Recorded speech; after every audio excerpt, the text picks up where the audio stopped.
Então, no que se diz respeito ao sistema circulatório, a gente destaca aí, claro, os órgãos principais, que é o coração, né, entre outros também que participam desse sistema, mas a gente destaca muito mais também o fluxo sanguíneo, tudo bem?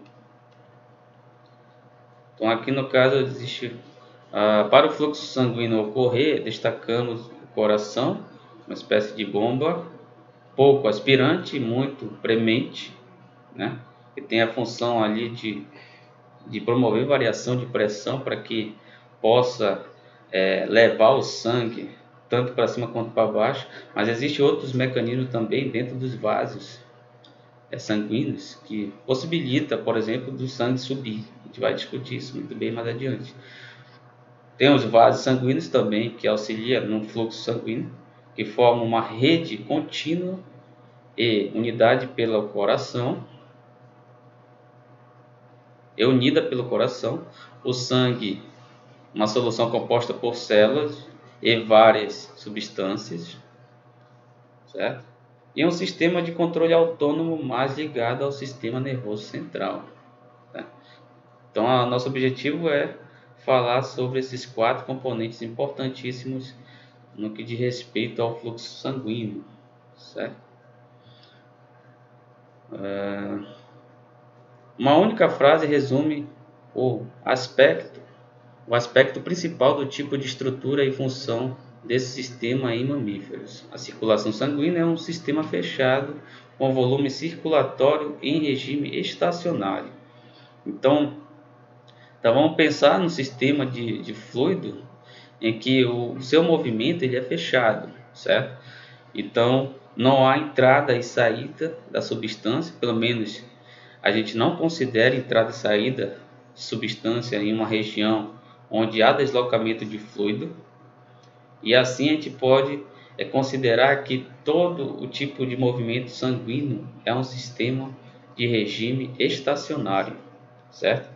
E na física é um sistema cuja velocidade e a pressão sanguínea, nesse caso, não depende do tempo.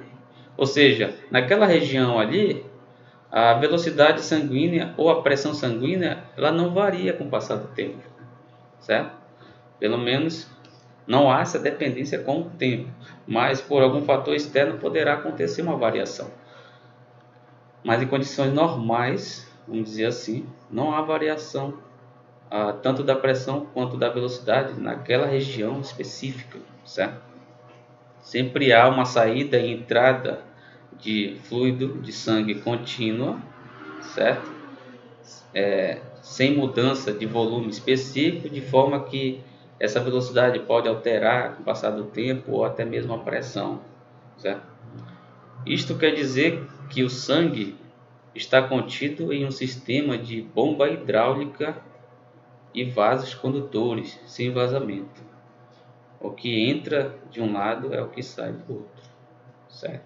Então a gente tem que considerar aí o sistema de regime estacionário sobre o fluxo sanguíneo para maiores compreensões, né, de grandezas físicas, né, que tem como destaque aí a própria pressão e a velocidade sanguínea também. Tudo bem? Propriedades de um fluxo em regime estacionário. O fluxo no regime estacionário, em que a saída e entrada, né, do fluido, todos os pontos de escoamento é o mesmo. Então aqui no caso eu tenho vamos pensar aqui num vaso sanguíneo em que a área de secção transversal muda, né, de uma região para outra. Então essa área A1, né, vamos pensar aí na passagem, vamos pensar da aorta para, nesse caso aqui é da artéria para a aorta, por exemplo. A gente sabe que a artéria tem várias artérias, a gente tem que considerar essas quantidades de artérias. Então a gente considera uma área maior. Então a aorta consideramos uma área menor para análise de fluxo. Então veja, considerando que aqui é uma área maior, eu tenho uma velocidade V1 do fluxo sanguíneo. Quando esse quando esse sangue vai de uma área maior para uma área menor, veja, diminui a área. Consequentemente, o que vai acontecer com a velocidade do fluido vai aumentar. Por que aumenta, pessoal? Porque o fluxo, tanto numa região quanto na outra região, é o mesmo. E o fluxo, ele é dado por quê? Área vezes a velocidade. Então, o produto da área de secção transversal vezes a velocidade do fluido determina o que chamamos de fluxo. Isso em qualquer sistema de vazão, tá, pessoal? Mas aqui no caso, estamos analisando o sistema sanguíneo, que não deixa de ser a mesma coisa, a interpretação, como o regime é estacionário, então o fluxo é o mesmo. Se o fluxo na região 1 é igual ao fluxo na região 2, A1 vezes V1 é igual a 2 vezes V2. Então, para que esse produto de um lado seja igual ao produto do outro, à medida que a área diminui, a velocidade V2 tem que ser maior que a velocidade V1, para que matematicamente estabeleça aí essa igualdade, né? Isso vai nos gerar várias consequências lá na frente. Eu já posso adiantar para vocês que, por uma interpretação da equação de Bernoulli, quanto maior a velocidade, menor é a pressão em um potencial baixo. No caso aí, na horizontal, por exemplo, sem considerar ali uma altura significativa.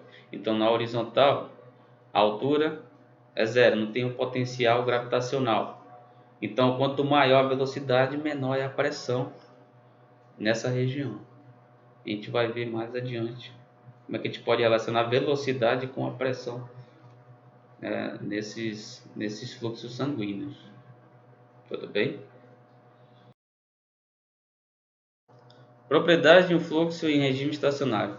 Então veja, aqui nós temos uma tabela onde consideramos a área, né, de secção transversal de alguns vasos sanguíneos. No caso aqui da aorta, dos capilares e da veia cava, certo? Então veja, qual é o diâmetro da aorta? 2 centímetros. Se vocês terem um parâmetro de centímetro, vocês conhecerem quanto equivale a 2 centímetros, vocês vão ver que 2 centímetros é muito, certo? É quase isso aqui, ó, 2 centímetros. Então, isso aqui esse vaso sanguíneo está dentro de vocês.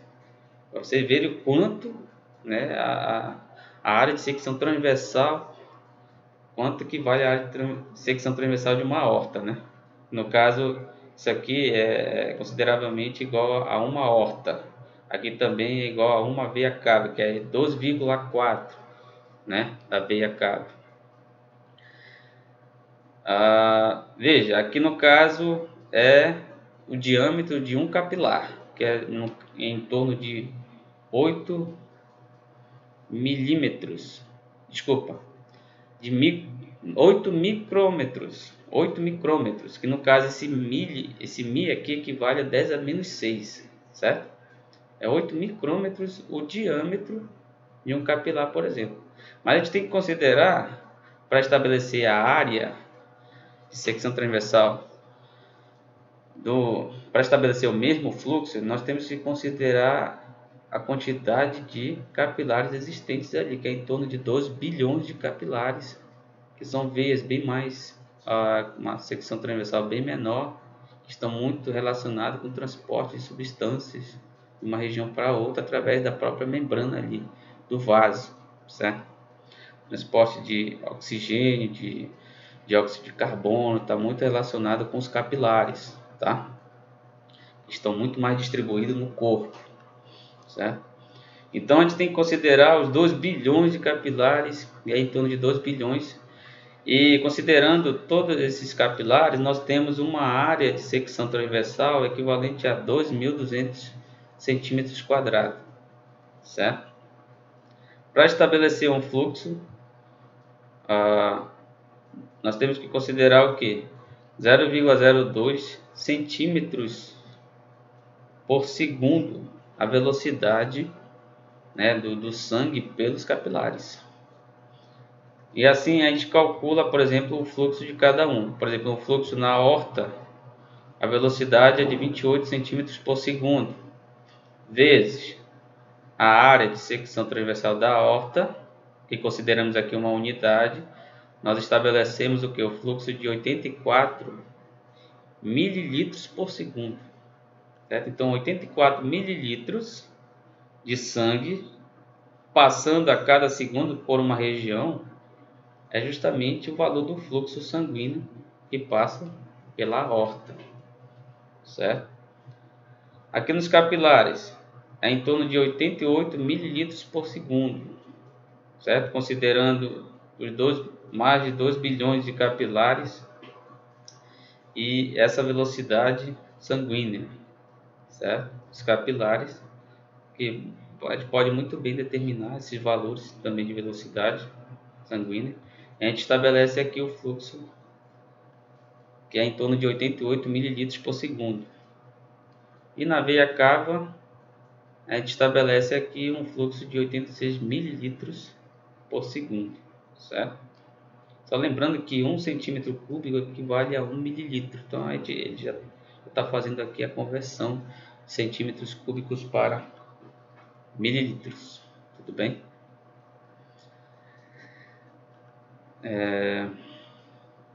Veja, existe uma leve diferença em todo e qualquer valores experimentais, pessoal. Existe uma leve diferença. A gente não vai verificar precisão nos valores experimentais. Isso nunca acontece. Mas quando a gente tira uma média, a gente verifica que a média se aproxima muito desses valores. Então, por isso que consideramos que o fluxo ele é constante e está de acordo com o regime estacionário também. Tudo bem, pessoal? Enfim, continuando aqui com as propriedades de um fluxo em regime estacionário, nós temos a pressão, né, que é promovida pelo próprio fluido sobre as paredes dos vasos sanguíneos. Como o sistema circulatório está em constante movimento, embora tenhamos que considerar a viscosidade relativa do sangue, certo? Interpretamos a pressão existente nos vasos sanguíneos através da equação de Bernoulli. Então veja, o que quer dizer aqui? Embora tenhamos que considerar a viscosidade relativa do sangue, é que a equação de Bernoulli ela não leva em consideração essa viscosidade sanguínea. Que é importante considerar que há uma espécie de atrito existente na passagem do fluido de um ponto a outro, certo? E está muito relacionado com essa resistência. Viscosidade está relacionada com essa resistência que o fluido tem de se deslocar de um ponto a outro, de fluir, né? Então, a equação de Bernoulli ela é importante na tentativa de interpretar o que acontece com a pressão, né? Quando a velocidade aumenta ou diminui. Quando o sangue passa, por exemplo, da aorta para as artérias e das artérias para os capilares, por exemplo. Então, o que acontece com a pressão, né? No âmbito ali, sem considerar a altura, né, existente. Então, veja, à medida que a área aumenta, essa pressão nessa região diminui. E assim, as interpretações podem ser estabelecidas, certo? Então, se a gente considerar que a velocidade ela não varia, por exemplo, quando só vai subindo, por exemplo, quando o próprio fluxo sanguíneo ele vai de baixo para cima, né? Então, se a gente considerar a velocidade constante, à medida que a altura aumenta, o que acontece com a pressão? Ela diminui, porque todo esse valor aqui, relacionado a essa quantidade, a altura relacionada com velocidade, todas essas quantidades aqui, a soma delas tem que dar uma constante K. Então, o que acontece com um, tem que acontecer o contrário com o outro, certo? Então, dentro dessa interpretação, à medida que o sangue desce, por exemplo, certo? O que acontece com H? Ele vai diminuindo. E se o sangue desce por uma área de secção transversal constante, vamos pensar que ele desce somente entre capilares. Então a velocidade é constante, porque a área não varia. Então, se à medida que a altura diminui, a pressão ali existente aumenta, certo? Então, existe essa interpretação por parte da, da, da equação de Bernoulli para a gente interpretar o que de fato acontece, certo? Essa questão da pressão ela é primordial também para que o sangue possa subir. A gente sabe que a variação de pressão é importante por conta disso. Se a pressão numa região, por exemplo, a parte de cima, é menor que a parte de baixo, então o que acontece com o deslocamento do fluido?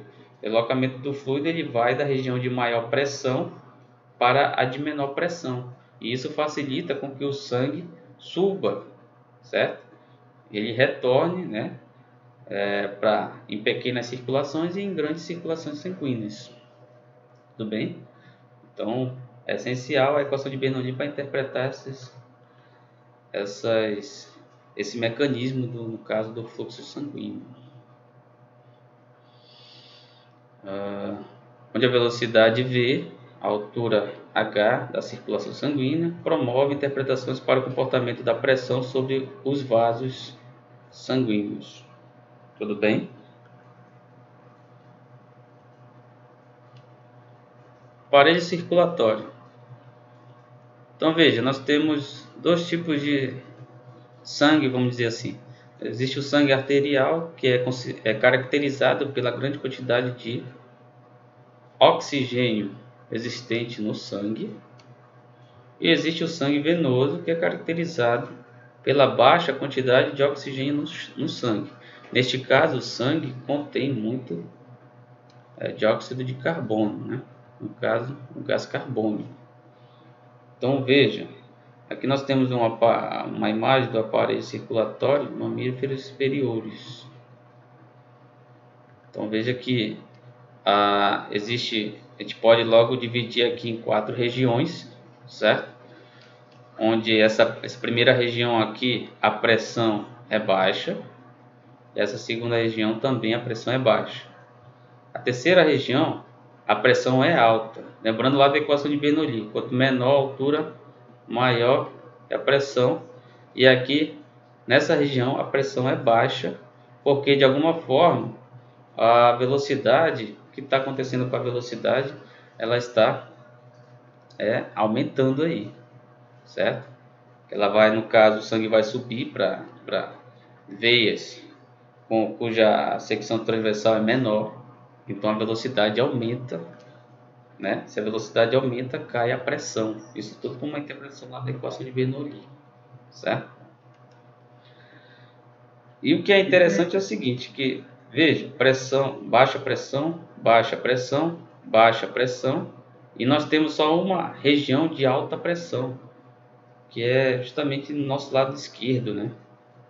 Nosso lado esquerdo do nosso corpo, no caso voltado para baixo, né? Do peito voltado para baixo, por exemplo, essa região é de alta pressão, certo? Enquanto no lado direito, uma região de baixa pressão, certo? Então, o que é interessante é que a pressão ela é distribuída, né, de forma heterogênea no nosso organismo, certo? Mas mesmo assim, há essa necessidade de uma maior e de uma menor pressão, e os vasos sanguíneos, eles de alguma maneira conseguem, no caso, não há um dano provocado por essa variação de pressão existente no nosso organismo. Lembrando que a pressão está associada com a ação de forças, né, sobre uma determinada área. Então, quando a gente pensa em pressão, a gente pensa em força aplicada, certo? Por mais que essa variação de pressão exista no nosso organismo, essa força aplicada ela não rompe as ligações ali existentes que constituem os vasos sanguíneos, por exemplo. Tudo bem?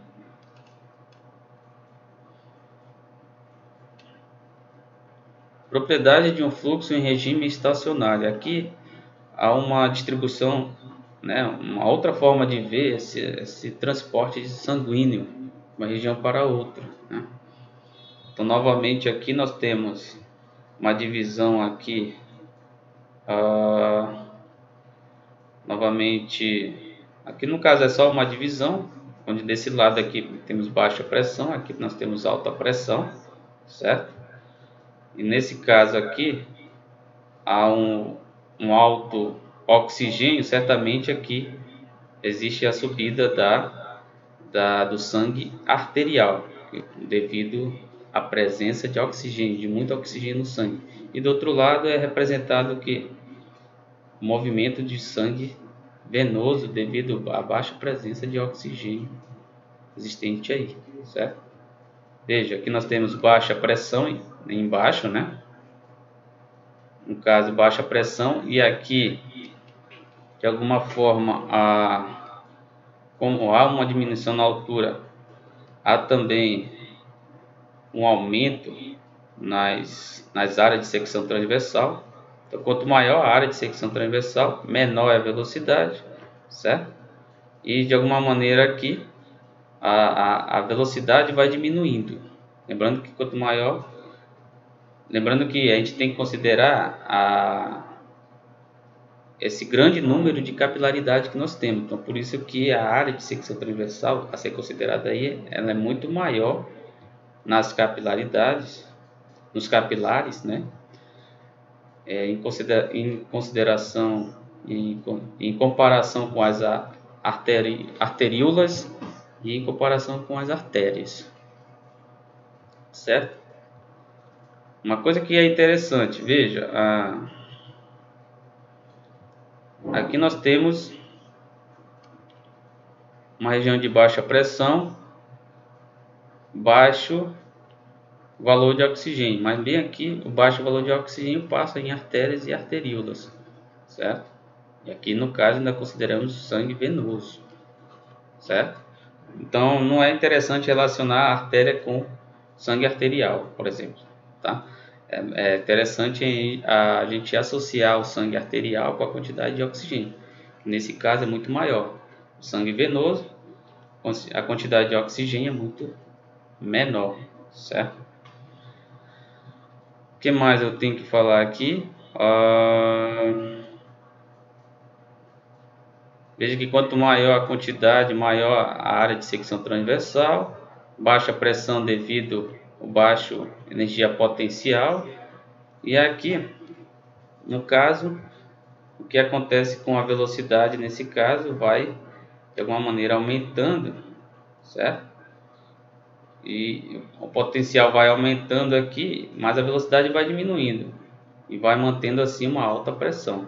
Então veja que à medida que a gente vai analisando o sistema em cada tipo de diagrama, por exemplo, plano geral, a gente tem várias interpretações, porque a velocidade ela pode diminuir porque aumenta a área de secção transversal, mas também ela pode aumentar em termos de potencial gravitacional. Então, se aumenta em um, diminui em outro também, certo? Então, existem três grandezas, que no caso a altura, a velocidade e a pressão. E para melhor interpretação, a gente sempre tenta deixar uma constante, em que acontece com uma, acontece o contrário com a outra. Então, em velocidade constante, se a altura aumenta, a pressão diminui, certo?